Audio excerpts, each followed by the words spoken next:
ผู้ปฏิบัติราชการนอกจากจะต้องรู้งานในหน้าที่อย่างทั่วถึงแล้วยังจำเป็นต้องรู้ดีชั่วประโยชน์และไม่ใช่ประโยชน์อย่างกระจ่างชัดเจนด้วยงานราชการซึ่งเป็นงานของแผ่นดินจึงจะดำเนินไปอย่างถูกต้องตรงตามเป้าหมายและสำเร็จประโยชน์ที่พึงประสงค์คือยังความดีความเจริญให้เกิดแก่ประเทศชาติและประชาชนได้อย่างแท้จริงและยั่งยืนพระบรมราโชวาทพระบาทสมเด็จพระเจ้าอยู่หัววิทยุแห่งประเทศไทยจังหวัดแพร่ FM 91 เมกะเฮิรตซ์ให้ความรู้คู่ความสุข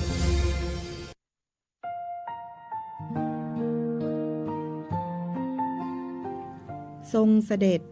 สู่สวรรค์คาลัยทรงสถิตในดวงใจทั่วล่า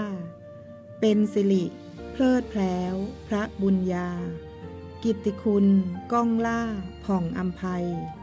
พระเมตตาดั่งสายทานอันใสส่องทรงปกป้องไพร่ฟ้าทั้งไกลใกล้ทรงสร้างศิลปอาชีพด้วยดวงใจทรงนำไทยทุกทิศงามตระการจริยวัตรพระแม่ไทยงามสง่าเป็นแบบอย่างคู่ฟ้ามหาศรีน้อมรำลึกในพระคุณบารมีทั่วธานีสรรเสริญสำนึกคุณสิริกิติ์นามก้องเกียรติยศล้วนปรากฏความดีมิสงสัยขอพระองค์ทรงสถิตสู่แดนชัยด้วยสำนึกอาลัยนิรันดร์เทินด้วยสำนึกในพระมหากรุณาธิคุณเป็นล้นพ้นอันหาที่สุดมิได้ข้าพระพุทธเจ้านางสาวทัศนีดอนเนตรวัฒนธรรมจังหวัดแพร่ข้าราชการพนักงานราชการและเจ้าหน้าที่สำนักงานวัฒนธรรมจังหวัดแพร่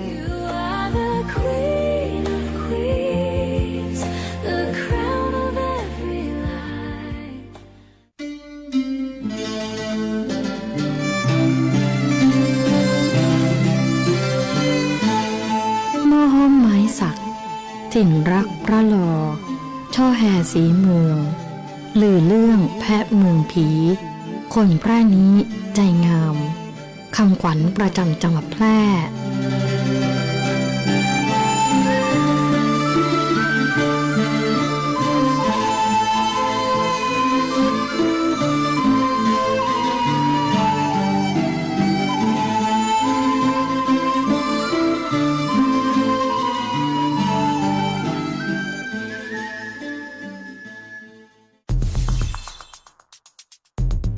แค่ 3 ปีความเสียหายจากอาชญากรรมไซเบอร์ของคนไทยพุ่งทะลุถึง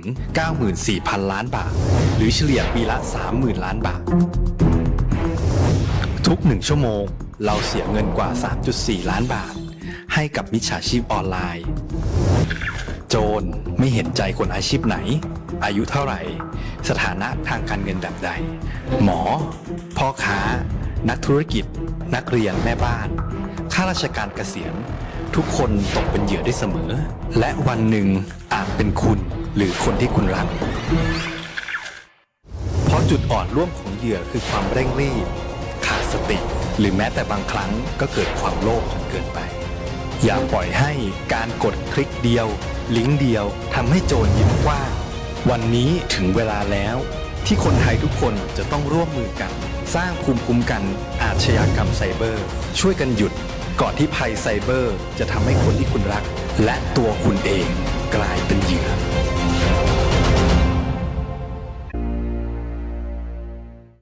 ถ้าชีวิตของคุณคือหนังหนึ่งเรื่องคปภ.เราคงไม่ใช่ผู้กำกับแต่เราคือผู้สนับสนุนที่ทำให้ตัวเอกเช่นคุณได้พบกับฉากจบอย่างแฮปปี้เอนดิ้งดังนั้นทุกเหตุประกันภัยสิทธิ์ของคุณต้องได้รับความคุ้มครองหากเกิดข้อพิพาทบันทึกเหตุการณ์เก็บหลักฐานติดต่อบริษัทประกันภัยและเพื่อความมั่นใจคปภ.พร้อมให้คำปรึกษาเพิ่มเติมทุกกรณีให้ทุกสิทธิ์ของคุณได้รับความเป็นธรรมอย่างแท้จริงสายด่วนคปภ. 1186 Line Official @OIC Connect คปภ.คุ้มครองผู้ทำประกันภัยคุ้มครองคุณเก็บออมมาตั้งนานข่าวดีส สำหรับคนอยากมีบ้านธนาคารอาคารสงเคราะห์มีสินเชื่อปลูกสร้างที่อยู่อาศัยบนที่ดินของตนเองอัตราดอกเบี้ยต่ำยื่นกู้ตั้งแต่3 มีนาคมถึง30 ธันวาคม 2568 อนุมัติและทำนิติกรรมภายใน 30 ธันวาคม 2568 ผ่อนสบายสูงสุด 40 ปี กรณีทำประกันสินเชื่อดอกเบี้ยเดือนที่ 1-6 0.89% ต่อปี และกรณีไม่ทำประกันสินเชื่อดอกเบี้ย 1.29% ต่อปี วงเงินในโครงการมีจำนวนจำกัดติดต่อสอบถามที่ธนาคารอาคารสงเคราะห์สำนักงานสาขาแพร่ 054-621-490-5 ธนาคารอาคารสงเคราะห์ทำให้คนไทยมีบ้านดูแลผูกพัน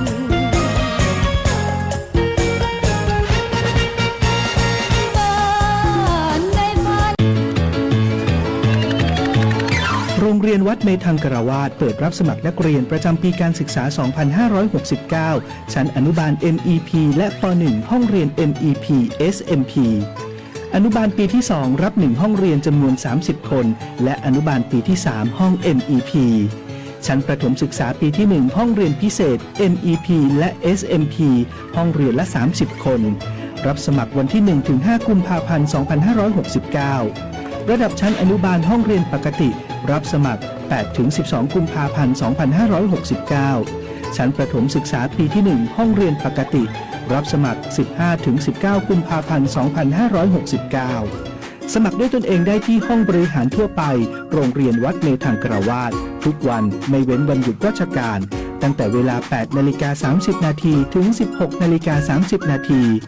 โทรสอบถามได้ที่หมายเลขโทรศัพท์ 054-511-101 และ 064-461-5356 หรือเข้าไปดูที่เว็บไซต์ www.methang.ac.th หรือ Facebook งานประชาสัมพันธ์โรงเรียนวัดเมธังกรวาสยินดีต้อนรับสู่เมืองแพร่เกม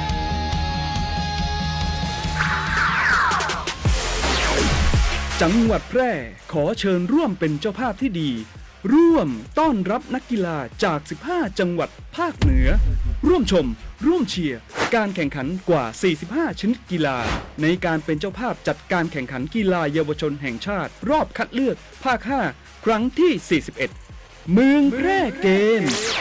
ระหว่างวันที่ 22 ถึง 31 มกราคม 2569 นี้และการแข่งขันกีฬาอาวุโสแห่งชาติรอบคัดเลือกภาค 5 ครั้งที่ 8 เวียงโกไสเกมระหว่างวันที่ 15 ถึง 22 กุมภาพันธ์ 2569 พลาดไม่ได้กับพิธีเปิดการแข่งขันสุดยิ่งใหญ่ตระการตา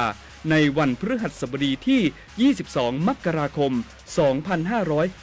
2569 ณ สนามกีฬาองค์การบริหารส่วนจังหวัดแพร่ ติดตามข่าวสารการแข่งขันได้ที่เพจ Facebook เมืองแพร่เกมและเพจเวียงโกไสเกม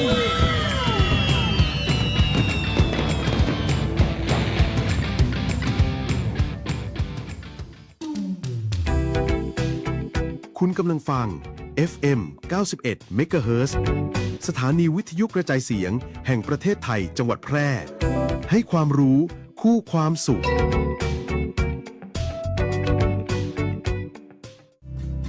ที่นี่สถานีวิทยุกระจายเสียงแห่งประเทศไทยจังหวัดแพร่ส่งกระจายเสียงด้วยระบบ FM สเตอริโอมัลติเพล็กซ์ความถี่ 91 เมกะเฮิรตซ์จากนี้ไปติดตามรับฟังรายการเก็บข่าวมาคุยศูนย์ราชการพบประชาชนช่วงผู้ว่าแปรพบประชาชนห่วมอู้จ๋ากับผู้ว่าราชการจังหวัดแปรและรองผู้ว่าราชการจังหวัดแปร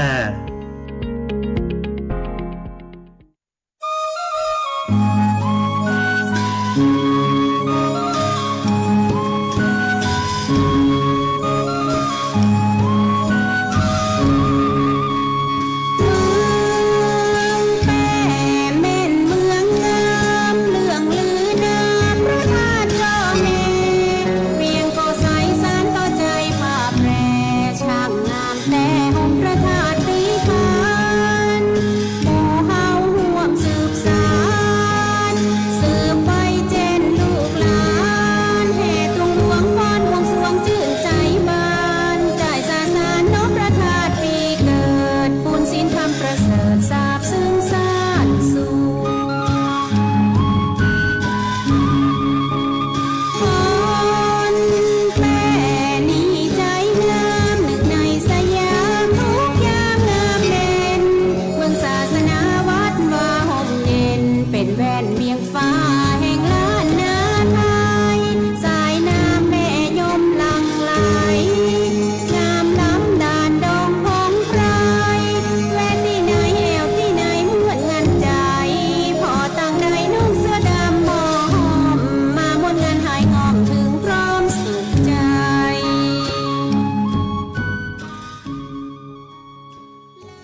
สวัสดีครับสวัสดีพี่น้องคุณผู้ฟังสวท8 FM 91 เมกะเฮิรตซ์ครับตอนรับพี่น้องเข้าสู่ช่วงเจ้าของวันศุกร์ที่16 มกราคม 2569 นะครับวันนี้เนาะก็เป็นแห่มวันหนึ่งนะครับวันสำคัญของชาตินั่นเองนะครับวันครูเนาะตอนรับพี่น้องเข้าสู่เจ้าของวันครูกลับมาปะกันในรายการเก็บข่าวมาคุยส่วนราชการพบประชาชนครับในช่วงผู้ว่าแปรพบประชาชนซึ่งเป็นประจำทุกเจ้าวันศุกร์ที่เขาจะมาปะกันครับ8 โมงเจ้าหลังเคารพธงชาติไปจนถึงเวลา9 โมงครับ1 ชั่วโมงเขาก็จะนำข้อมูลข่าวสารกิจกรรมต่างๆนะฮะการทำงานของท่านผู้บริหารจังหวัดเนาะมาประชาสัมพันธ์ให้ทุกท่านได้ติดตามรับฟังกันในรายการของเขาครับอยู่กันผ่านทางคลื่นวิทยุ FM 91 เมกะเฮิรตซ์สวท8วิทยุในเครือข่ายกรมประชาสัมพันธ์ให้ความฮู้กูความสุขครับแล้วก็ยังสามารถติดตามรับชมรายการของเราได้ผ่านทางออนไลน์โดยครับไปกันตี Facebook Fanpage สวท8นะครับสวท8ของแต่จะต้องมีจุดตัวนะฮะสวทจุด8ครับก็เข้ามาติดตามรับชมแล้วก็รับฟังรายการของเฮากันได้วันนี้อยู่กับผมธนชัยสุวรรณกาศครับทำหน้าที่ดำเนินรายการก่อนอื่นไปติดตามเรื่องของสภาพอากาศกันก่อนครับในช่วงเจ้าวันนี้เป็นการพยากรณ์อากาศจากสถานีอุตุนิยมวิทยา8นะครับพยากรณ์อากาศในช่วงเวลา24 ชั่วโมงตั้งหน้าครับซึ่งก็เป็นการพยากรณ์อากาศตั้งแต่เวลา 6 โมงเจ้าวันนี้ไปจนถึง 6 โมงเจ้าวันพุธครับโดยลักษณะอากาศทั่วไปของประเทศไทยนะครับเป็นบอกว่าประเทศไทยเนี่ยมีอุณหภูมิสูงขึ้น 1-2 องศาช่วงเจ้าอาจจะยังมีหมอกกันอยู่นะครับรวมไปถึงบางพื้นที่จะเป็นหมอกหนาแต่ยังคงมีอากาศเย็นถึงหนาวนะฮะในพื้นที่ของภาคเหนือแล้วก็ภาคตะวันออกเฉียงเหนือเนื่องจากบริเวณความกดอากาศสูงหรือมวลอากาศเย็นที่ปกคลุมประเทศไทยตอนบนมีกำลังอ่อนลงในขณะที่คลื่นกระแสลมฝ่ายตะวันตกจากประเทศเมียนมาเนี่ยจะเคลื่อนเข้าปกคลุมภาคเหนือประกอบกับมีลมตะวันออกเฉียงใต้พัดนำความชื้นเข้ามาปกคลุมภาคตะวันออกย่าคือบริเวณดังกล่าวมีฝนตกเล็กน้อยก็ขอให้พี่น้องประชาชนดูแลรักษาสุขภาพเนื่องจากสภาพอากาศตีเปลี่ยนแปลงแล้วก็ขอให้เพิ่มความระมัดระวังในการสัญจรผ่านบริเวณที่มีหมอกไว้ตยรวมทั้งให้ระวังอันตรายจากอัคคีภัยเนื่องจากสภาพอากาศแห้งไว้ตยครับส่วนภาคใต้เนี่ยยังคงมีฝนฟ้าคะนองบางพื้นที่เนาะส่วนมากจะอยู่บริเวณตอนลุ่มของภาคมีมรสุมตะวันออกเฉียงเหนือกำลังปานกลางยังคงพัดปกคลุมอ่าวไทยตอนลุ่มแล้วก็ภาคใต้ตอนลุ่มอยู่กันเนี่ยคือมีฝนอยู่ณขณะนี้นะครับดังนั้นแล้วก็ขอให้พี่น้องประชาชนเนาะถ้าหากว่าจะออกเรือนะฮะเป็นพี่น้องชาวประมงออกเรือก็ขอให้ใจความระมัดระวังกันตยเนาะพื้นที่ไหนมีฝนฟ้าคะนองก็ขอให้หลีกเลี่ยงครับสำหรับสถานการณ์ฝุ่นละอองในช่วงนี้นะฮะประเทศไทยตอนบนการสะสมของฝุ่นละอองหมอกควันอยู่ในเกณฑ์ปานกลางถึงหนักครับเนื่องจากว่าการระบายอากาศอยู่ในเกณฑ์ตีบ่ค่อยดีนะฮะในขณะที่กระแสลมนั้นยังเป็นลมอ่อนอยู่ครับมาดูในพื้นที่ของภาคเหนือครับอากาศเย็นถึงหนาวกับมีหมอกในตอนเจ้านะจะมีหมอกหนาบางพื้นที่อุณหภูมิสูงขึ้น 1-2 องศาเซลเซียสบางพื้นที่ก็อาจจะปะฝนได้เล็กน้อยตยอุณหภูมิต่ำสุดครับอยู่ระหว่าง14ถึง20องศาเซลเซียสครับแล้วก็อุณหภูมิสูงสุดจะอยู่ประมาณ29ถึง34องศาเซลเซียสพื้นที่ที่เป็นยอดดอยก็จะมีอากาศหนาวถึงหนาวจัดอุณหภูมิต่ำสุดอยู่ที่6ถึง14องศาเซลเซียสครับลงมาดูในพื้นที่จังหวัดแพร่โดยเฉพาะครับอากาศหนาวกับมีหมอกในตอนเช้าแล้วก็หมอกหนาบางพื้นที่อุณหภูมิสูงขึ้น 1-2 องศาเซลเซียสแล้วก็อาจจะมีฝนเล็กน้อยบางแห่งตยอุณหภูมิตะวันนี้ครับวัดได้ที่สถานีอุตุนิยมวิทยาขึ้นไปสูงสุด 31.4 องศาเซลเซียสส่วนตะเจ้าวันนี้นะครับเจ้าวันนี้ที่สถานีอุตุนิยมวิทยาอุณหภูมิต่ำสุดวัดได้ 15.5 องศาเซลเซียสคาดว่าวันนี้เนี่ยจะสูงสุดประมาณ31องศาแล้วก็วันพุธเจ้าต่ำสุดลงไปที่16องศาครับบริเวณยอดดอยก็จะมีอากาศหนาวเช่นเดียวกันครับอุณหภูมิต่ำสุด 6-11 องศาเซลเซียสสำหรับดวงอาทิตย์นะฮะตะวันจะตกเวลา 18:04 นาทีนะวันนี้นะครับเนาะตกขวายลงนะตกขวายลงแล้วก็อุณหภูมิขอไปครับวันพุธมาเจ้าเนี่ยครับต่อวันจะขึ้นตอนประมาณ6:54 นาทีนะครับ6:54 นาทีอันนี้ก็เป็นการพยากรณ์อากาศจากทางสถานีอุตุนิยมวิทยานะครับพยากรณ์อากาศในช่วงเวลา24 ชั่วโมงตั้งหน้านะครับก็พี่น้องตรวจสอบสภาพอากาศกันแล้วเนาะก็เพื่อที่จะได้วางแผนทำกิจกรรมอย่างต่างๆในวันนี้กันนั่นเองนะครับก็วันนี้วันครูเนาะ16 มกราคม 2569นะครับแล้วก็เป็นวันทำงานสุดท้ายของวันนี้ตัวเนาะวันศุกร์แล้วนะสำหรับสัปดาห์หน้าก็จะมีกิจกรรมแหมอย่างหนึ่งนะก็ถือว่าเป็นกิจกรรมใหญ่เลยในพื้นที่ของเมืองแปรบ้านเฮานะเนื่องจากว่าเฮาเนี่ยได้รับหน้าที่เป็นเจ้าภาพจัดการแข่งขันกีฬาเยาวชนแห่งชาติรอบคัดเลือกภาค5นะครับนะวันที่22 ถึง 31 มกราคม 2569นะครับก็จะมีน้องๆนักกีฬาเนาะนะน้องๆเจ้าหน้าที่นะที่เกี่ยวข้องต่างๆเนาะจะเดินทางเข้ามาในพื้นที่ของเฮานะจาก15จังหวัดด้วยกันนะครับก็จะได้ปะคนมักหน้าหลายตาเนาะในพื้นที่ของบ้านเฮานะครับก็เป็นเจ้าภาพจัดการแข่งขันเนาะเขาก็ต้องทำหน้าที่เจ้าบ้านที่ดีนะในการต้อนรับนักกีฬาแล้วก็นักท่องเที่ยวที่จะเดินทางกันเข้ามาตัวนะครับซึ่งวันนี้เราจะมาอู้กันเรื่องรายละเอียดการจัดการแข่งขันว่าจะเป็นจะได้ความพร้อมของการแข่งขันเดี๋ยวไปฟังนะฮะการเชิญชวนเนาะจากตั้งท่านผู้ว่ากันสักหน่อยนะว่าท่านอยากจะให้การแข่งขันครั้งนี้เป็นจะได้กันพ้องนะครับ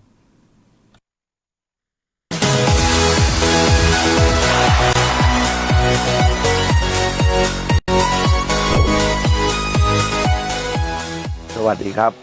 กับผมนายสมชัยเลิศประสิทธิพันธ์ผู้ว่าราชการจังหวัดแพร่พร้อมด้วยนางสาวทิติมาสุภาพันธ์นายกเหล่ากาชาติจังหวัดแพร่ประธานแม่บ้านมหาดไทยจังหวัดแพร่ถือเป็นโอกาสอันดีนะครับที่จังหวัดแพร่ได้รับการคัดเลือกจากการกีฬาแห่งประเทศไทยกระทรวงการท่องเที่ยวและกีฬาในการเป็นเจ้าภาพจัดการแข่งขันกีฬาเยาวชนแห่งชาติรอบคัดเลือกภาค 5 ครั้งที่ 41 เมืองแพร่เกมในระหว่างวันที่ 22 ถึง 31 มกราคม 2569 และการแข่งขันกีฬาอาวุโสแห่งชาติรอบคัดเลือกภาค 5 ครั้งที่ 8 เวียงโกสัยเกมระหว่างวันที่ 15 ถึง 22 กุมภาพันธ์ 2569 เพื่อคัดเลือกนักกีฬาเข้าร่วมการแข่งขันกีฬาเยาวชนแห่งชาติครั้งที่ 41 สุราษฎร์ธานีเกมระหว่างวันที่ 7 ถึง 17 พฤษภาคม 2569 และกีฬาอาวุโสแห่งชาติครั้งที่ 8 ตาปีเกม 69 ระหว่างวันที่ 8 ถึง 14 มิถุนายน 2569 การแข่งขันกีฬาเยาวชนแห่งชาติรอบคัดเลือกภาค 5 เมืองแพร่เกมในครั้งนี้ได้จัดการแข่งขันกีฬาขึ้นทั้งสิ้นจำนวน 45 ชนิดกีฬาและ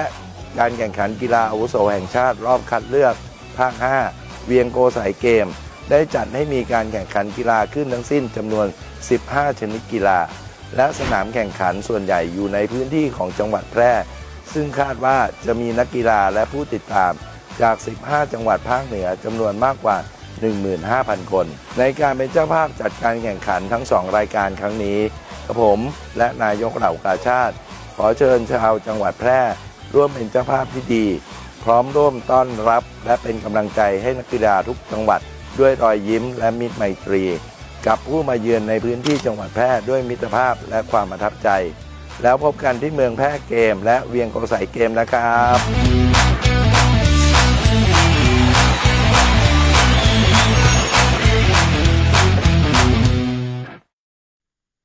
ครับจากท่านผู้ว่าราชการจังหวัดแพร่นะครับเชิญชวนเนาะตอนรับนักกีฬาแล้วก็เจ้าหน้าที่ที่จะมาแข่งขันเนาะเป็น2กิจกรรมใหญ่ๆด้วยกันนะครับก่อนที่จะถึงล่าสุดนี่ก็คือกีฬาเยาวชนแห่งชาติรอบคัดเลือกภาค 5นะครับเมืองแปรเกมเนาะ22 ถึง 31 มกราคม 2569 หลังจากนั้นก็จะมีกีฬาอาวุโสแห่งชาตินะครับรอบคัดเลือกภาค 5 เช่นเดียวกันเวียงโกใส่เกมก็จะมารอต่อใต้กันอยู่นะแต่ในวันนี้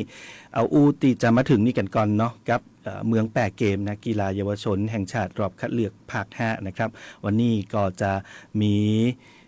ผู้ที่เกี่ยวข้องเนาะมาห่วมกันกับของกับเฮาในรายการวันนี้นะครับได้รับเกียรติจากท่านผู้อำนวยการการท่องเที่ยวขออภัยครับผู้อำนวยการการกีฬาแห่งประเทศไทยจังหวัดแพร่นะครับผอ.สุมินตราจินดาคัดมากับเฮาในวันนี้สวัสดีครับผอ.ครับเจ้าสวัสดีเจ้าท่านพ่อแม่พี่น้องของเจ้าจังหวัดแพร่ทุกท่านนะเจ้าครับสุมินตราจินดาคัดนะเจ้าผู้อำนวยการสำนักงานการกีฬาแห่งประเทศไทยจังหวัดแพร่นะเจ้าเป็นลูกหลานของเมืองแพร่นะเจ้าเป็นคนอำเภอสิงห์เม่นครับจังหวัดแพร่เจ้าสำหรับการจัดการแข่งขันเนาะที่จะถึงนี่แล้วนะฮะการแข่งขันกีฬาเยาวชนแห่งชาติรอบคัดเลือกภาค 5ตอนนี้ในฐานะที่เป็นผู้จัดการแข่งขันเนาะเรามีความพร้อมไปถึงไหนแล้วครับท่านผอ.ครับขอเรียนท่านไว้ตรงนี้นะเจ้าว่าจังหวัดแพร่เนี่ยได้รับเกียรติจากการกีฬาแห่งประเทศไทยนะเจ้าเพื่อเป็นเจ้าภาพจัดการแข่งขันกีฬาเยาวชนแห่งชาติรอบคัดเลือกภาค 5 ครั้งที่41นะคะเจ้าแล้วก็จะจื่อการแข่งขันว่าเมืองแพร่เกมเนาะแล้วก็อีกรายการหนึ่งก็คือกีฬาอาวุโสแห่งชาติรอบคัดเลือกภาค 5นะเจ้าใจจื่อว่าเวียงโกใส่เกมนะเจ้ากีฬาเยาวชนแห่งชาติรอบคัดเลือกภาค 5เนี่ยเขาก็จัดขึ้นวันที่22ถึง31มกราคม2569นะเจ้าก็มีทั้ง15จังหวัดเข้าร่วมการแข่งขันนะคะก็จะประกอบด้วยกำแพงเพชรเชียงรายเชียงใหม่น่านตากพะเยาพิจิตรพิษณุโลกเพชรบูรณ์ลำปางแม่ฮ่องสอนลำพูนสุโขทัยอุตรดิตถ์แล้วก็จังหวัดเจ้าภาพเฮานะคะนะเจ้าก็จะมีนักกีฬาที่เข้าร่วมการแข่งขันทั้งสิ้นก็จำนวนประมาณ 8,264 คนนะคะที่จะเข้ามาแข่งในจังหวัดแพร่เฮานะเจ้าของเฮาก็จัดการแข่งขันทั้งสิ้น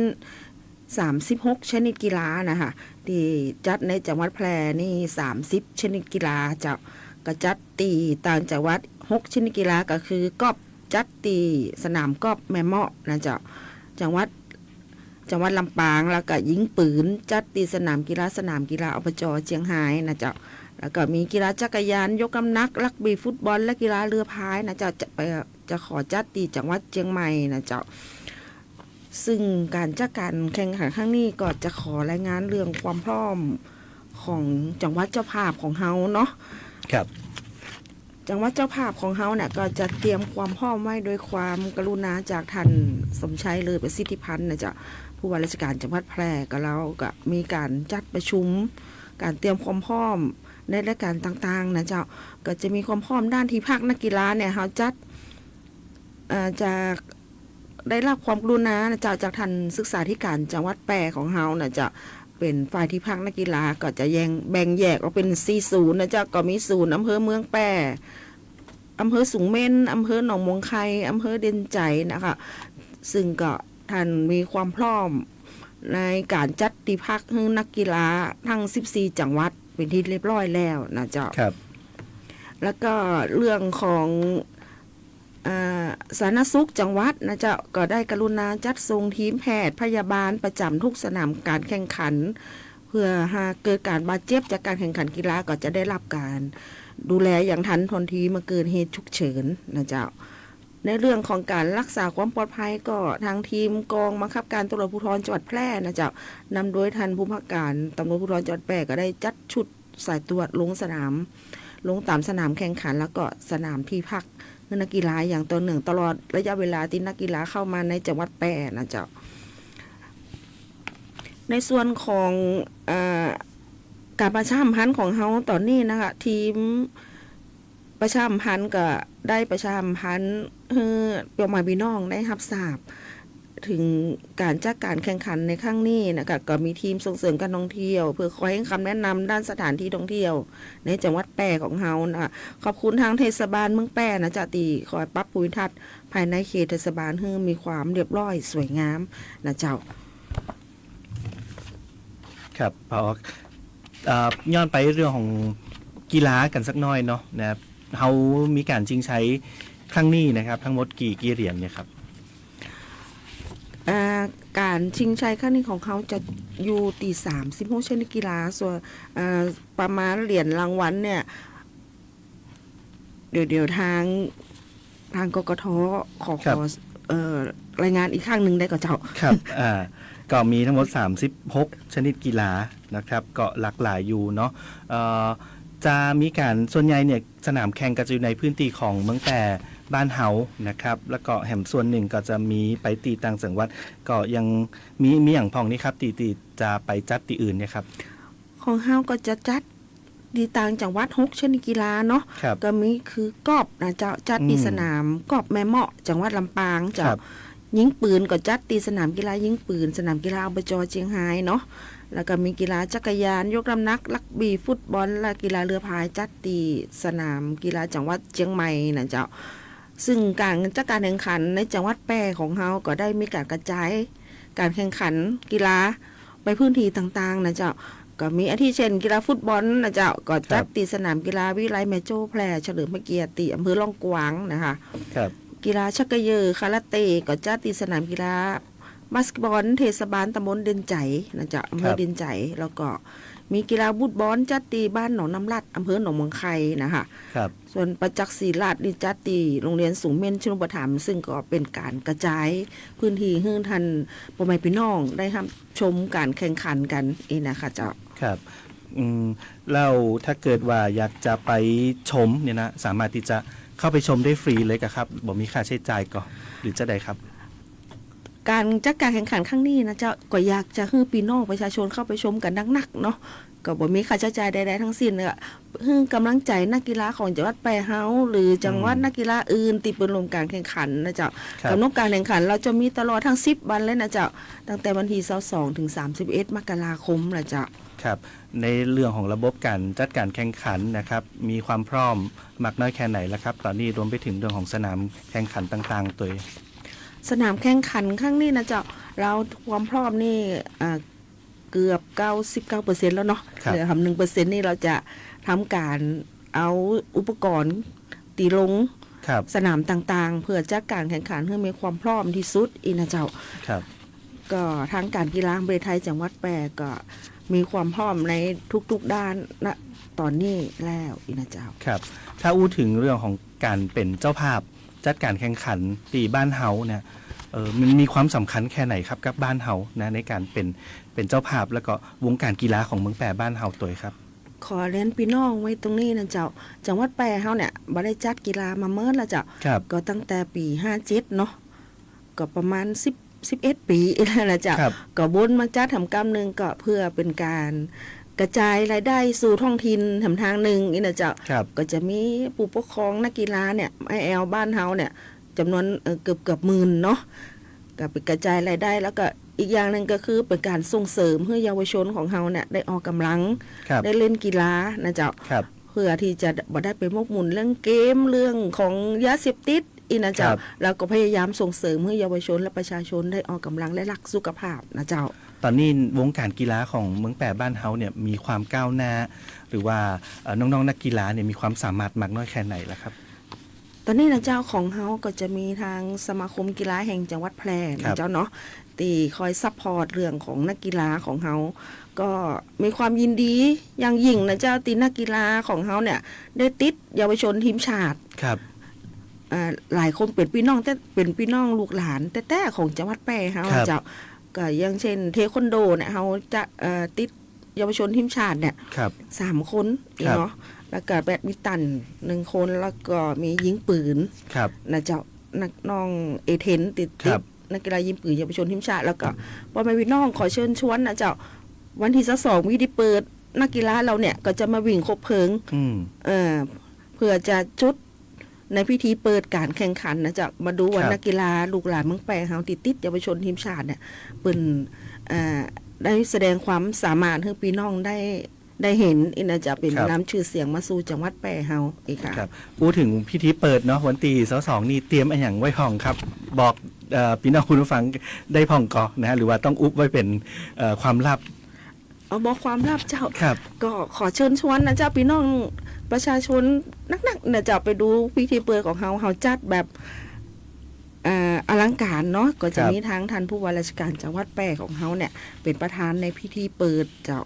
ก็จะมีการแสดงของนักเรียนจากโรงเรียนนรีราชจังหวัดแพร่เฮานะจะรวม350คนนะเจ้าที่จะมาแสด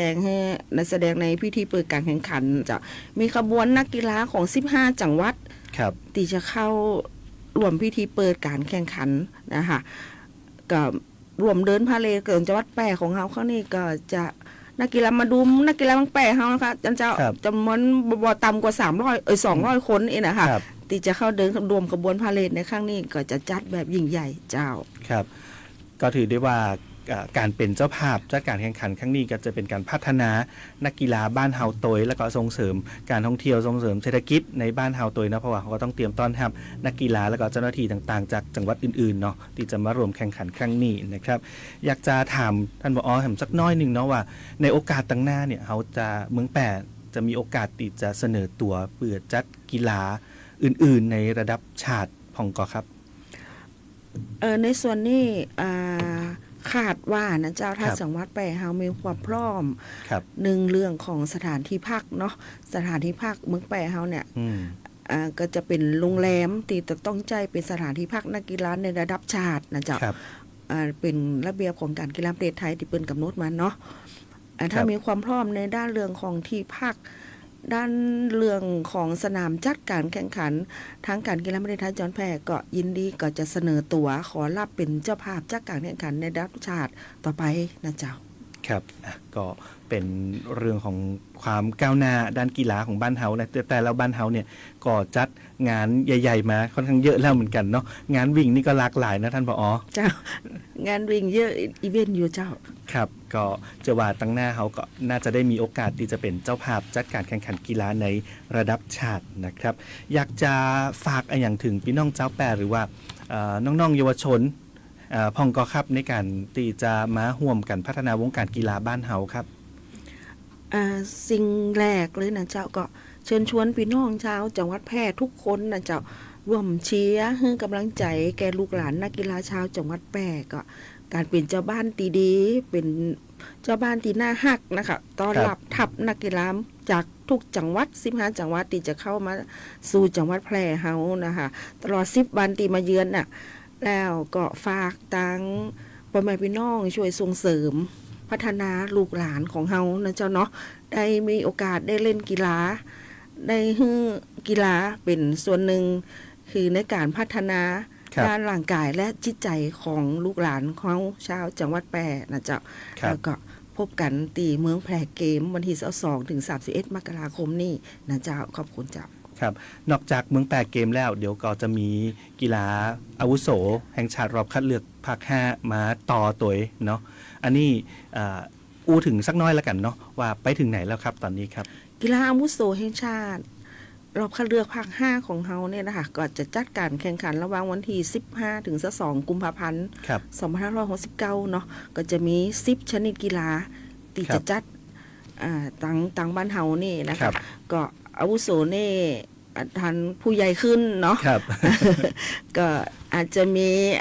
เรื่องของเม็ดเงินเข้ามาเยอะขึ้นในจังหวัดแพร่ของเฮานะเจ้าก็15จังหวัดเหมือนกันเจ้าที่เข้ามาเมืองแพร่เฮาประมาณ 3,000 กว่าคนนะคะก็ตอนนี้เราเตรียมความพร้อมด้านสนามแข่งขันเรื่องตีพักส่วนพิธีเปิดเนี่ยก็บ่มีนะเจ้าเนาะเรื่องหรือกีฬาอาวุโสเนี่ยก็เชิญชวนเหมือนกันนะเจ้าพี่น้องมารับชมคนใหญ่เขาเล่นกีฬากันครับเนาะต่อจากเยาวชนนะเจ้าวันนี้15ถึง22กุมภาพันธ์เจ้าถ้าอยากจะติดตามรายละเอียดของการแข่งขันนี่สามารถติดตามได้ในช่องทางไหนพ้องครับของเขาจะมีเพจ Facebook ไว้นะเจ้าทางพี่น้องเจ้าก็จะมีเพจของกีฬาเยาวชนแห่งชาติรอบคัดเลือกพัง5แล้วก็เวียงโกไสเกมและเมืองแพร่เกมอีเนาะติดตามช่องทางได้แล้วก็กำหนดการแข่งขันต่างๆวันชิงเหรียญที่จังหวัดแพร่เขาจะชิง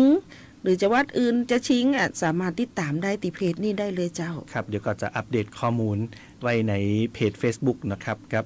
เพจเมืองแพเกมแล้วก็เวียงโกใส่เกมนะครับแฮมสักน้อยละกันเนาะนะฮะเรื่องของวงการกีฬานะครับตอนนี้เนี่ยในภารกิจของกกทแปรนะครับมีภารกิจด้านไหนพองในการส่งเสริมกีฬาในพื้นที่ครับของการกีฬาแห่งประเทศไทยน่ะเราจะดูแลในเรื่องของการพัฒนากีฬาเพื่อความเป็นเลิศและการอาชีพเนาะการพัฒนากีฬาเพื่อความเป็นเลิศก็อย่างเจ้าจากการแข่งขันส่งนักกีฬาเข้าร่วมการแข่งขันกีฬาเยาวชนแห่งชาติกีฬาแห่งชาติกีฬาคนพิการแห่งชาติกีฬาอาวุโสแห่งชาติในส่วนของจังหวัดแปรนะเจ้าที่จะส่งเข้าร่วมการแข่งขันทั้งสิ้นส่วนกีฬาอาชีพเนี่ยของเฮาตอนนี้ก็เป็นฟุตบอลอาชีพของสโมสรแพรยูไนเต็ดเนาะตีของเฮามีทีมฟุตบอลในตอนนี้อยู่นะคะก็การกีฬาประเทศไทยก็ยินดีที่จะร่วมมือร่วมใจของพี่น้องชาวจังหวัดแพร่ทุกท่านนะเจ้าหางมีอย่างได้รับใช้ก็ยินดีของเฮาเนี่ยจะตั้งอยู่สนามกีฬาอบจ.หั่นน่ะเจ้าทางฝั่งขวามือทางฝั่งทิศตะวันตกเนาะมีอย่างให้รับใช้ก็ยินดีจะนักเจ้าครับถ้าเกิดว่าอันนี้ถามแต่น้องๆแล้วกันนะถ้าเกิดว่าน้องๆเยาวชนเนี่ยมีความสามารถด้านกีฬาอยากจะป้าตัวเองไปร้องสนามนะไปแข่งติปุ่นติเพ่เข้าไปติดต่อกับทางกกท.ได้ก่อนครับของการกีฬาเฮาเนี่ย1การขึ้นทะเบียนนักกีฬาจังหวัดเนาะขึ้นทะเบียนเป็นนักกีฬาของสมาคมกีฬาแห่งจังหวัดแพร่น้องๆสามารถเข้าไปติดต่อเข้าไปดูรายละเอียดได้ตีสำนักงานการกีฬาแห่งประเทศไทยจังหวัดแพร่การขึ้นทะเบียนนักกีฬาจังหวัดแพร่เนี่ย1ก็คือเป็นนักกีฬาของจังหวัดนะเจ้าหากมีรายการการแข่งขันที่กกท.จัดที่สมาคมกีฬาแห่งจังหวัดจัดก็สามารถเข้าร่วมการแข่งขันได้นะจ๊ะน้องศึกษารายละเอียดการกีฬาได้เจ้าครับก็ฝากถึงน้องๆหรือว่าผู้มีความสามารถทางด้านกีฬานะครับอยากจะเข้าร่วมการแข่งขันก็ไปขึ้นทะเบียนเป็นนักกีฬาของจังหวัดกันก่อนเนาะกับทางการกีฬาแห่งประเทศไทยจังหวัดแปรนะครับอันนี้วันนี้ก็มาอู้ถึงรายละเอียดเรื่องของการจัดการแข่งขันกีฬาเยาวชนแห่งชาติรอบคัดเลือกภาค 5นะครับวันที่22ถึง31มกราคม2569ที่กำลังจะมาถึงแฮมบอกกี่วันนี้แล้วเนาะตอนนี้อย่างที่ผอได้บอกไปความพร้อม 99% นะครับของสนามแข่งต่างๆนะเหลือแฮม 1% ก็คือเรื่องของการจัดเตรียมอุปกรณ์อย่างต่างๆเนาะแฮมน้อยเดียวแต่อันนะครับก็เจอว่าวันการแข่งขันตีกำลังจะมาถึงนี่เขาก็จะได้พบกับการแข่งขันตีเมืองแปรของเขาเป็นเจ้าภาพอย่างสมบูรณ์นั่นเองนะครับวันนี้ก็ต้องขอบคุณท่านผู้อำนวยการกีฬาแห่งประเทศไทยจังหวัดแปรนะครับผอ.สุมินตราจินดาคัตติมาร่วมอู้กับเราในวันนี้ครับขอบคุณครับผอ.ครับขอบคุณเจ้าครับก็เป็นการแข่งขันเนาะตีเฮาได้วนกลับมาจัดกันแถมเตือนหนึ่งนะครับนะหลังจากตีเฮาห่างหายจากการเป็นเจ้าภาพจัดการแข่งขันกีฬาไปเหมือนหลายปีอยู่นะครับก็เชิญชวนเนาะพี่น้องร่วมเป็นเจ้าภาพแล้วก็ไปชมการแข่งขันกันได้ครับตั้งแต่วันที่22ถึง31มกราคมในสนามกีฬาต่างๆที่กระจายอยู่ทั่วจังหวัดเนาะแต่อาจจะมีบางชนิดกีฬาที่อาจจะต้องไปจัดตีจังหวัดนะกับพื้นที่ใกล้ๆนะยังลำปางก็มีนะฮะกับสนามกอล์ฟเนาะแล้วก็ที่เชียงใหม่ก็มีเหมือนกันนะครับบางทีก็เนื่องจากว่าสนามแข่งขันของเขาอาจจะบ่ได้มีความสะดวกที่จะรองรับจัดการแข่งขันนั่นเองนะครับก็เชิญชวนเนาะส่วนวันที่22ก็จะเป็นพิธีเปิดนะครับพี่น้องคุณฟังก็สามารถรับชมนะการเปิดการแข่งขันตีสนามกีฬาอบจ.ได้นะซึ่งต่างเพจ Facebook ของสวท8ก็จะไปถ่ายทอดให้ได้รับชมกันต่อยครับเดี๋ยวเราไปพักกันสักกั๊มนึงนะครับแล้วก็เดี๋ยวช่วงหน้าจะกลับมาอู้รายละเอียดอื่นๆกันต่อครับ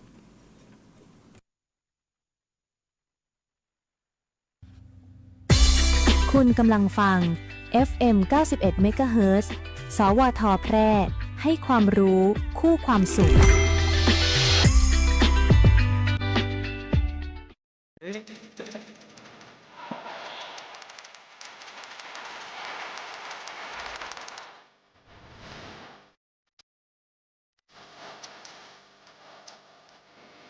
เก้ายางแก่สุดโทรมเสียหายผู้ผลผลิตน้อยการยางแห่งประเทศไทยสนับสนุนปลูกแตนด้วยยางพันธุ์ดีไร่ละ 20,000 บาทและปลูกแตนด้วยพืชอื่นไร่ละ 12,000 บาทแค่เป็นเกษตรกรตีขึ้นทะเบียนกับกยท.มีส่วนบนพื้นที่ดินถูกกฎหมายเก้ายางอายุเกิน25 ปียื่นกำขอได้ตามสิทธิ์เลือกรูปแบบปลูกแตนทั้งปลูกยางพันธุ์ดีไม่ยืนต้นเศรษฐกิจหรือสวนยางยั่งยืนมีเงินทุนพร้อมช่วยเหลือติดต่อได้ที่054-069-605 การยางแห่งประเทศไทยจังหวัดแพร่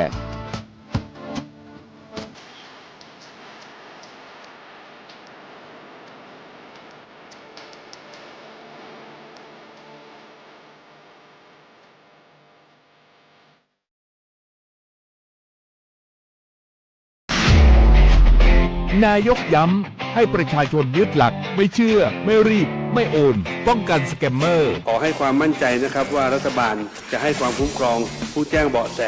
อย่างเต็มที่และอยากจะขอย้ำอีกครั้งหนึ่งว่าให้แจ้งในช่องทางที่มีอำนาจหน้าที่โดยไม่รอช้าเพื่อให้เจ้าหน้าที่ได้ดำเนินการได้อย่างทันท่วงทีและถูกต้องตามกฎหมายขอให้พี่น้องประชาชนได้ยึดหลักเพียง3 ข้อก็คือไม่เชื่อไม่รีบและไม่โอนซึ่งจะช่วยให้เรามีสติพิจารณาอย่างรอบคอบและจะป้องกันการถูกล่อลวงได้รวมพลังคนไทยต้านภัยสแกมเมอร์นายอนุทินชาญวีรกูลนายกรัฐมนตรี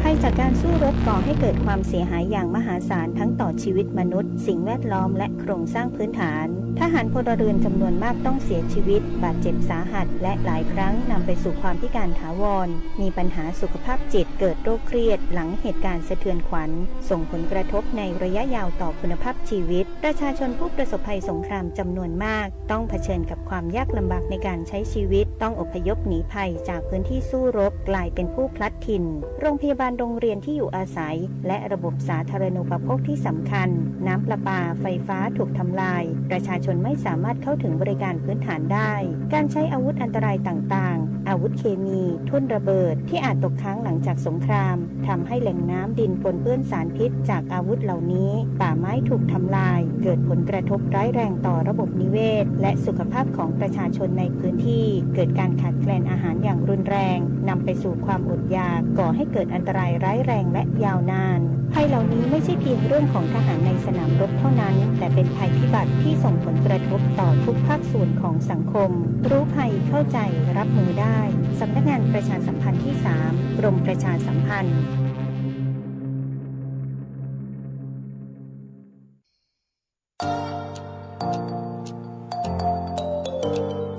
ถ้าคุณกำลังถามตัวเองว่าเรียนอะไรดีที่จบแล้วมีงานทำจริงเรียนอะไรที่ต่อยอดชีวิตได้ไกลกว่าห้องเรียนหยุดคิดไว้ตรงนี้เพราะคำตอบอยู่ที่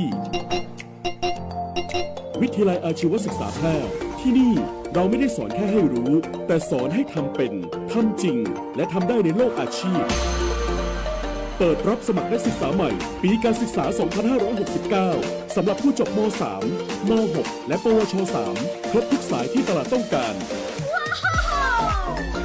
ทั้งการบัญชี การตลาด การจัดการสำนักงานดิจิทัล การจัดการโลจิสติกส์และซัพพลายเส้นคหกรรมศาสตร์อาหารและโภชนาการแฟชั่นสิ่งทอดิจิทัลกราฟิกวิจิตรศิลป์การโรงแรมการท่องเที่ยวเทคโนโลยีธุรกิจดิจิทัลและเทคโนโลยีสารสนเทศเรียนได้ตั้งแต่ปวช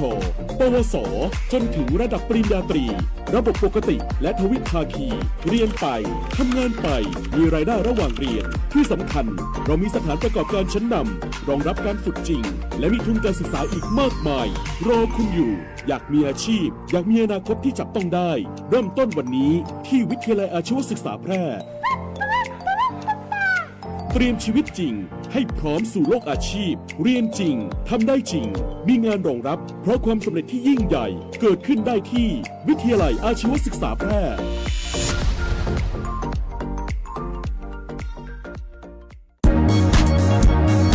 ครอบคลุมกว้างไกลสื่อสารฉับไว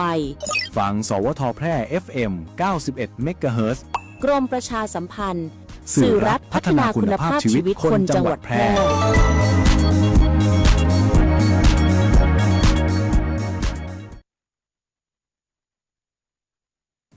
ลับเข้ามาในรายการเก็บข่าวมาคุยส่วนราชการพบประชาชนในช่วงผู้ว่าแปรพบประชาชนในเจ้าวันศุกร์นี้ครับศุกร์ที่16มกราคม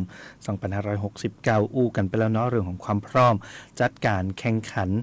กีฬาเยาวชนแห่งชาติรอบคัดเลือกภาค5ตีเมือง8จะรับหน้าที่เป็นเจ้าภาพจัดการแข่งขันนะครับตั้งแต่วันที่22ไปจนถึง31มกราคม2569นะครับภาพรวมเนี่ยก็จะเป็นการต้อนรับนักกีฬาและก็คณะเจ้าหน้าที่เนาะจาก15จังหวัดภาคเหนือมาร่วมการแข่งขันนะครับรวมกว่า7,939 คนอันนี้เป็นตัวเลขที่เป็นทั้งการนะครับเดี๋ยวก็อาจจะมีขึ้นลงก็อยู่ประมาณนี้นะครับประมาณนี้ในส่วนที่เป็นนักกีฬาเนี่ยก็จะอยู่ที่ประมาณ6,300 กว่าคนนะครับนะตีเพิ่มก็มาอาจจะเป็นเจ้าหน้าที่เนาะพวกคุมทีมนะผู้ฝึกสอนต่างๆติดเดินทางมาตัวแต่ตัวเลขที่อาจจะเข้ามาในพื้นที่แต่ก็อาจจะหนักกว่านี้ก็ได้นะครับพี่น้องประชาชนคุณผู้ฟังเพราะว่าเป็นการแข่งขันกีฬาเยาวชนเนาะนะฮะเชื่อว่าก็จะต้องมีพ่อแม่ผู้ปกครองของนักกีฬานะตัวมาเชียร์ลูกหลานกันตัวนะฮะ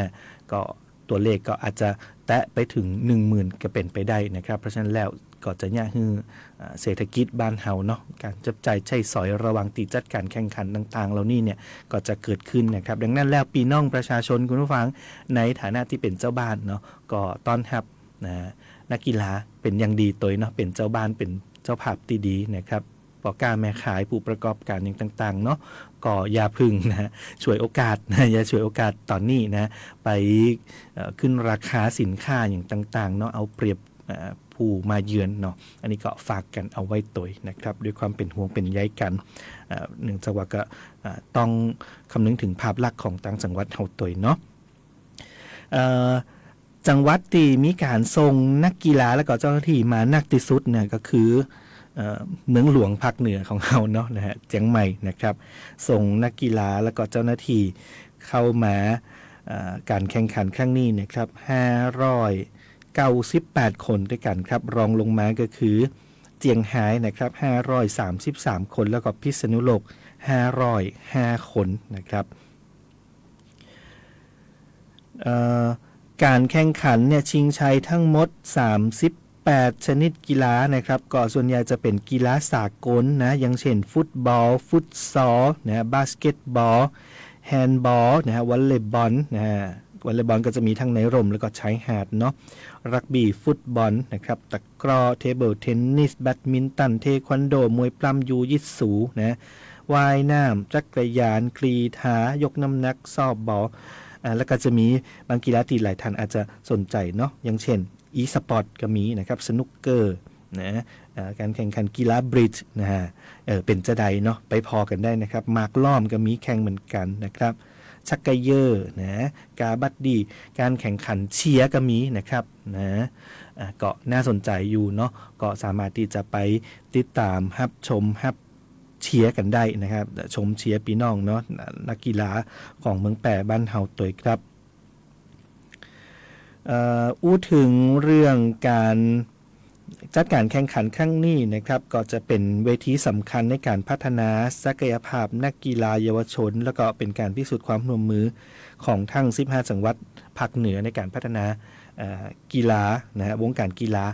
ภาคเหนือในอนาคตกันตัวแล้วก็ผู้ตีเป็นแชมป์ในแต่ละรายการเนี่ยนะเป็นก็จะเป็นตัวแทนของภาค5เนาะไปแข่งกันต่อนะในกีฬาเยาวชนแห่งชาติที่สุราษฎร์ธานีนะครับก็ถือได้ว่าเป็นตัวแทนตัวเนาะนะน้องนักกีฬาก็จะได้พัฒนาศักยภาพของตัวเองกันตัวตอนนี้เนี่ยนะครับความคืบหน้านะโดยเฉพาะกีฬาประเภททีมนะหรือว่าที่จะต้องมีการจัดแบ่งสายการแข่งขันนะเปิดการดำเนินการจับฉลากแบ่งสายกันไปแล้วอย่างเช่นฟุตบอลซอฟต์บอลนะครับ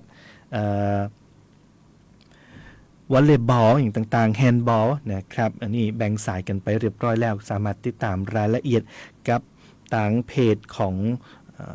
การแข่งขันครั้งนี้ได้ก็คือเพจเมืองแพร่และเมืองแพร่เกมเวียงโกใส่เกมนะครับก็จะมีรายละเอียด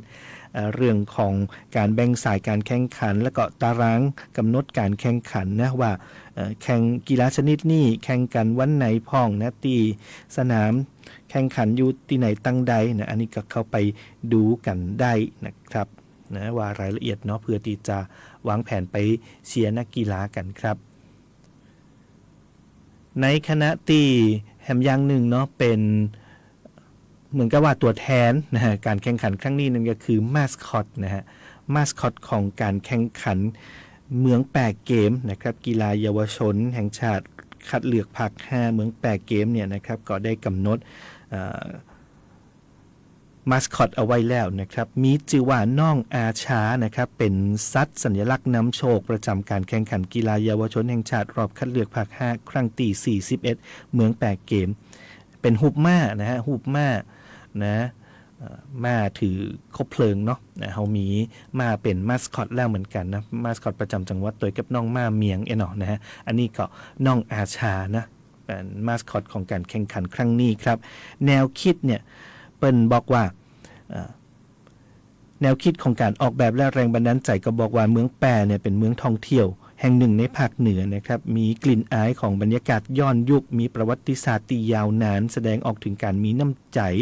การแบ่งปันจนนำม้าเนี่ยมาเป็นสัญลักษณ์ของจังหวัดแปรนะครับเป็นสัญลักษณ์อย่างหนึ่งเนาะในตราประจำจังหวัดก็มีม้าอยู่ในหั่นนะบนหลังเนี่ยก็มีพระธาตุชอแฮอยู่นะเป็นดวงตราประจำจังหวัดซึ่งเป็นเอกลักษณ์ของจังหวัดแปรตัวเช่นกันในโอกาสที่มีการจัดการแข่งขันกีฬาเยาวชนแห่งชาติรอบคัดเลือกภาค 5 ครั้งที่41เมืองแปรเกมก็ได้นำสัญลักษณ์ม้าเนี่ยมาเป็นสัตว์นำโชคแสดงออกถึงความคึกคักปราดเปรียวว่องไวชัยชนะกล้าหาญนะอดทนขยันมันฝึกซ้อมแบ่งปันและการมีน้ำใจของนักกีฬาครับแล้วก็นำลายผ้าอัตลักษณ์ของจังหวัดแปรก็คือลายดอกซักมาประยุกต์ออกแบบในสัตว์สัญลักษณ์ตย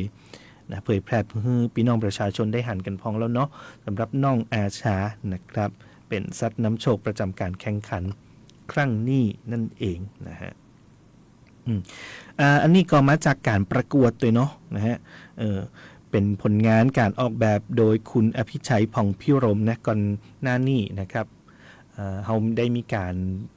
เปิดส่งผลงานเข้ามาคัดเลือกเนาะบอกว่าจะเป็นโลโก้แล้วก็สัตว์สัญลักษณ์น้ำโชคหรือว่ามาสคอตนะประจำการแข่งขันครั้งนี้นะผ่านการคัดเลือกผ่านการประกวดมาแล้วนะครับจนได้ผลงานของผู้ชนะเลิศนั่นก็คือน้องอาชาครั้งนี้นั่นเองนะครับก็จะได้เป็นตัวแทนเป็นสัญลักษณ์ที่ปรากฏในสื่อต่างๆนะของต่างการแข่งขันเมืองแปรเกมนะครับกีฬาเยาวชนแห่งชาติรอบคัดเลือกภาค 5นะครับเชิญชวนพี่น้องประชาชนคุณฟังเนาะไปพอไปย่ำกันได้ไปเชียร์นักกีฬาบอกว่าจะเป็นของจังหวัดแปรเองหรือว่าจังหวัดอื่นๆนะครับถ้าว่ามีน้องๆนะตัวน้อยๆเนี่ยอยู่ในบ้านนะเราอาจจะไปป่าไปพอกีฬาก็ได้เนาะเพื่อปลูกฝังสร้างแรงบันดาลใจเพื่ออนาคตข้างหน้าอยากจะพัฒนาฝึกฝนตนเองเป็นนักกีฬานะก็จะได้วางพื้นฐานกันเอาไว้นะหูนะว่าความชอบของการเล่นกีฬานะชนิดไหนนั่นเองนะครับเชิญชวนพี่น้องนะครับแล้วก็ติดตามพิธีเปิดในวันที่2 มกราคมกันต่อครับช่วงสุดท้ายของรายการนะครับติดตามวาระงานผู้บริหารระดับสูงของจังหวัดแปรกันสักน้อยหนึ่งนะครับในช่วงเจ้าวันนี้ครับท่านผู้ว่าราชการจังหวัดแปรท่านสมชัยเลิศประสิทธิพันธ์ก็จะไปเป็นประธานในพิธีวันครูจังหวัดแปรนะครับวันนี้เนาะ16 มกราคม 2569นะครับมาในมีการจัดงานในแนวคิดพระผู้ทรงเป็นแม่และครูแห่งแผ่นดินเพื่อน้อมรำลึกถึงสมเด็จพระนางเจ้าสิริกิติ์พระบรมราชินีนาถพระบรมราชชนนีพันปีหลวงตัวครับจัดกันที่หอประชุมนวมินทราชูทิศโกสัยนครมหาวิทยาลัยมหาจุฬาลงกรณราชวิทยาลัยวิทยาเขตแปรนะครับก็เป็นกิจกรรมวันครูเนาะท่านผู้ว่าจะไปเป็นประธานนะครับอู้ถึงวันครูสักน้อยเนาะคำขวัญจากท่านนายกรัฐมนตรีนายอนุทินชาญวีรกูลนะครับเนื่องในโอกาสวันครูครั้งที่70เนี่ยนะครับท่านมอบคำขวัญเอาไว้นะครับว่า คนไทยทุกคนเป็นสิทธิ์มีครูนะฮะก็เป็นคำขวัญจากท่านนายกเนาะอาจจะแฝงข้อคิดเอาไว้นะว่าทุกคนเนี่ยมีครูได้ระลึกถึงครูนั่นเองนะครับ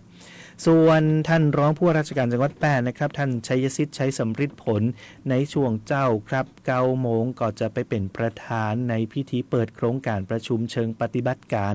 แนวทางการรายงานผลการดำเนินงานตามนโยบายและแผนระดับชาติว่าด้วยการป้องกันปราบปรามและแก้ไขปัญหายาเสพติดประจำปีงบประมาณ 2569 ในพื้นที่8 จังหวัดภาคเหนือตอนบนนะครับไปตีห้องปฏิบัติการคอมพิวเตอร์วิทยาลัยอาชีวศึกษาแปรครับแล้วก็ต่อเนื่องกันจะไปเป็นประธานตรวจประเมินผลงานของกำนันในการเข้ารับรางวัลประจำปี 2569 นะครับไปตี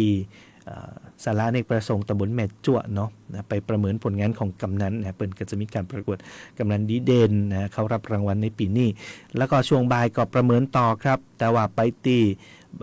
ศูนย์เฮียนฮู้ปรัชญาเศรษฐกิจพอเพียงตำบลเวียงตองนะไปตีฝั่งเวียงตองกันตัวเนาะอันนี้ก็เป็นวาระงานของท่านผู้บริหารระดับสูงของจังหวัดแปร่บ้านเฮาในวันนี้นะครับวันศุกร์ที่16 มกราคม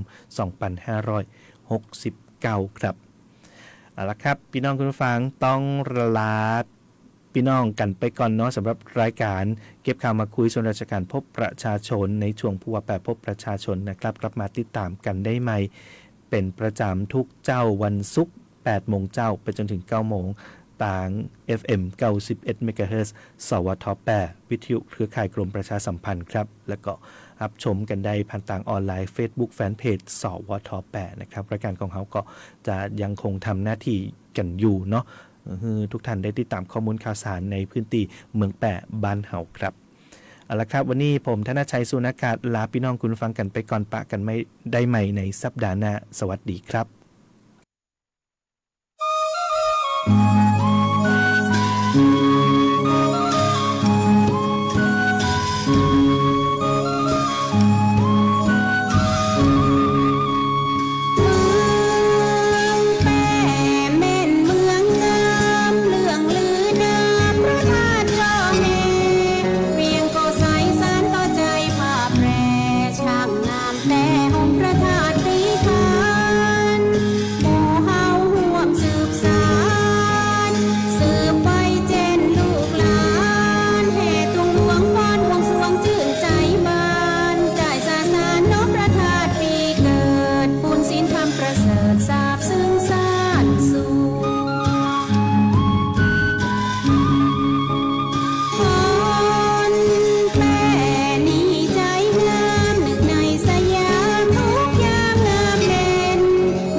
กระจายเสียงแห่งประเทศไทยและเครือข่ายทั่วประเทศ